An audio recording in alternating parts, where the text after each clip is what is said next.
জুলাই আগস্টের মাধ্যমে বাংলাদেশ স্বৈরাচার মুক্ত হয়েছে। এটা একদিনে হয় নাই। আমাদের ছাত্র ভাইদের আন্দোলন কি ছিল? কোটার আন্দোলন ছিল।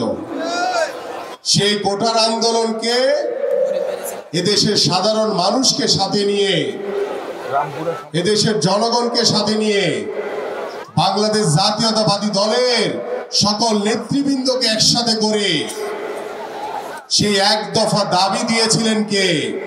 বিএনপির ভারপ্রাপ্ত চেয়ারম্যান জনাব তারেক রহমান। এটা দীর্ঘ 17 বছরের ফসল। সেটা শুধু ওই জুলাই আগস্টের ফসল না, ভুল ব্যাখ্যা করবেন না।